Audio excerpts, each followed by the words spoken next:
Okay, this video is going to focus on the anatomy of the muscle fiber. So even though this picture looks pretty similar just at first glance to the picture in the previous video, this is actually just one muscle fiber. So the picture in the previous video was a whole muscle, and then the fascicles, and then one fiber was kind of the smallest detail that picture had.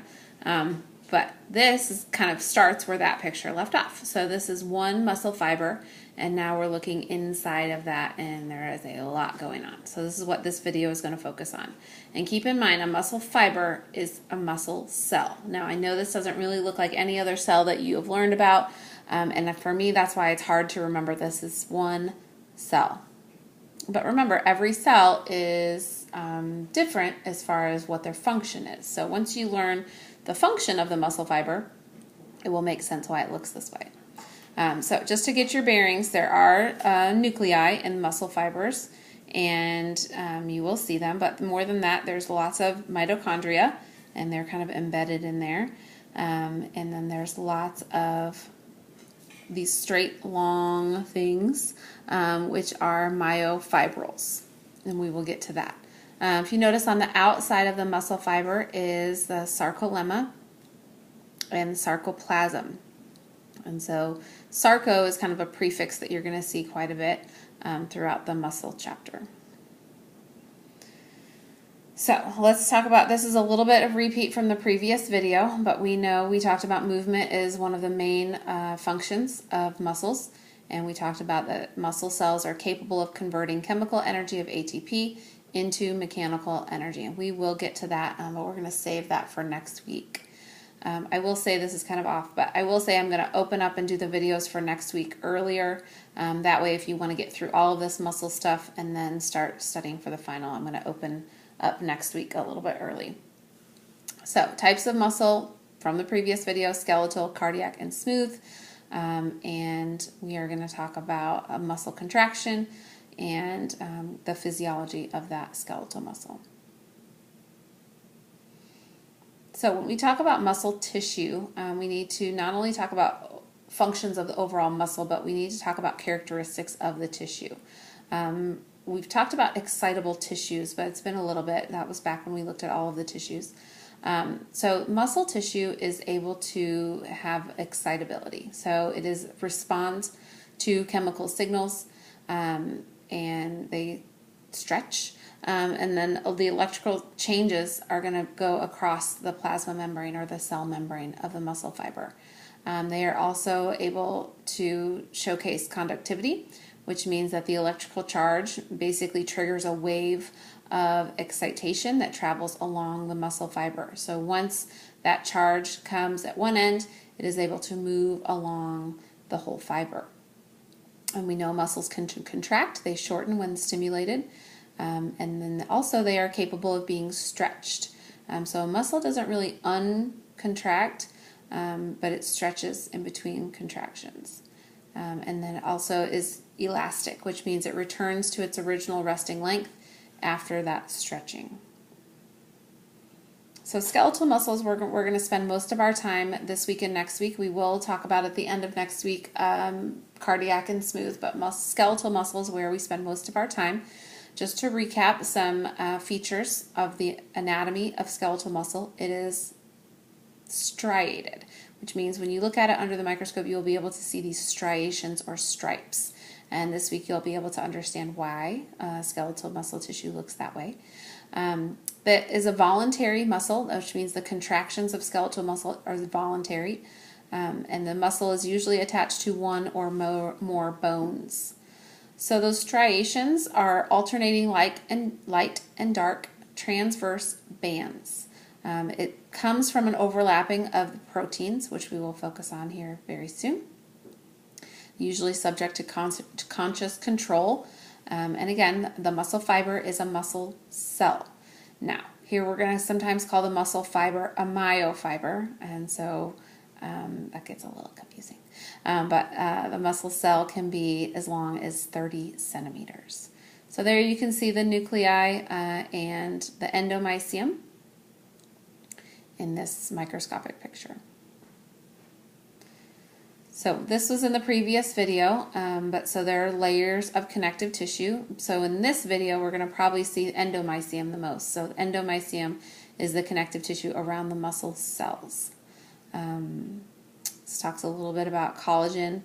There's some collagen fibers that are continuous of the tendons, and because collagen is elastic, it is able to stretch slightly under tension and then recoil when it's released. So here we're back to that picture.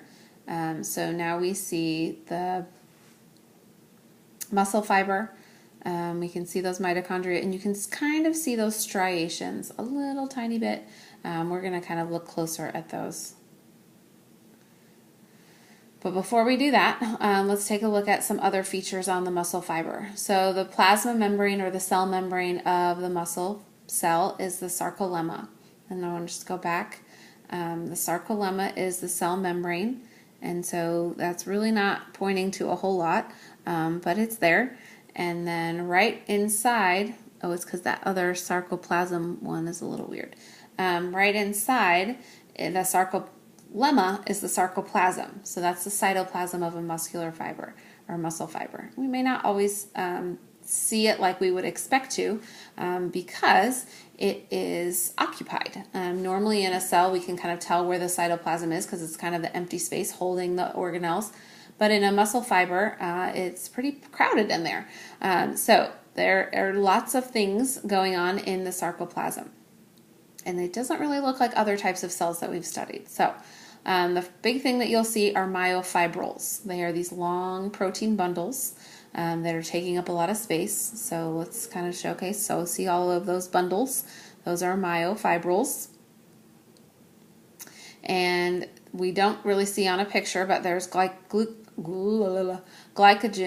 which is stored, and that's for ready for energy when there is exercise. There's also myoglobin, which is a red pigment, and when you see pictures of muscles, or if you actually see muscles in the lab, you will see that they are reddish, and it's to store oxygen, again, ready for muscle activity during exercise. You should see multiple nuclei. They're kind of pressed against the inside of the sarcolemma. I don't know that most of the time you'll be able to see myoblasts, but there are myoblasts, which are stem cells that fuse to form each muscle fiber, and then also satellite cells that are in between the muscle fiber and the endomysium.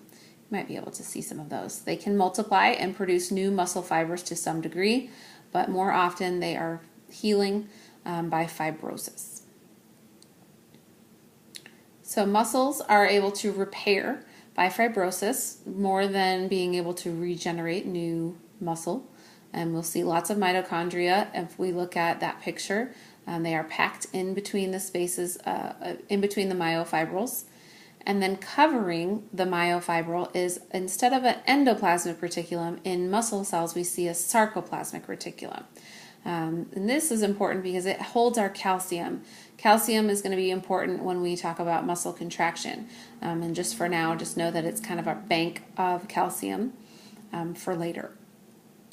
We'll see on these pictures, I'm going to have you kind of look at some coloring or maybe some labeling of this muscle fiber because there's a lot going on inside.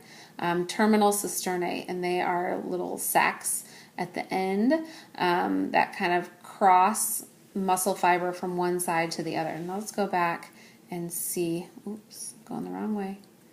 The terminal cisternae is right here, and so they cross from one myofibril to the next. We'll see some T-tubules, which are little infoldings of the sarcolemma that penetrate through the cell and emerge on the other side. And then a triad is a T-tubule with two terminal cisternae. Let's see, I don't know if there was a whole one of those on the picture. Oh yeah, triad right there. So it's got a T-tubule, which is a transverse tubule, and then two terminal cisternae. Okay, when we look inside the myofibril, we're going to see myofilaments. So myofilaments, there's two types, thick and thin. So thick myofilaments have several hundred myosin molecules. So that's a protein.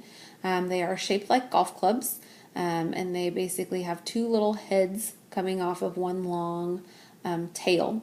So two chains are intertwined to make the tail, and then they have two heads. The heads are directed outward, kind of like a helix around the bundle. It's really easiest to kind of take a peek at a picture. So there is a picture of a myosin molecule. So lots of myosin molecules to make a thick filament. Several hundred myosin to make one thick filament. And then we also see thin filaments. So thin myofilaments can be made of actin, which we'll see most of, and they are two intertwined strands.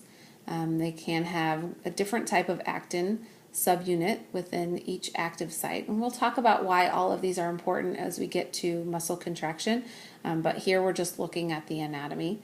There's an active site that can bind to the head of a myosin molecule. And then tropomyosin and troponin are also thin filaments. Tropomyosin molecules basically cover 6 or 7 active sites, and troponin molecules are small little proteins that allow for calciums to bind on each tropomyosin molecule. Now, it doesn't always look like on pictures of this, of a thin myofilament, may not always show tropomyosin or troponin. It may just show the actin, but they are there. And then we also see elastic myofilaments. Connectin or titin is a springy protein, and that surrounds the thick filament and anchors it to the Z disc, which we're going to talk about in the next video. That helps to stabilize the thick filament, centers it between the two thin filaments, and prevents overstretching. I'm going to end this video here, and the next one will be focused on the sarcomere.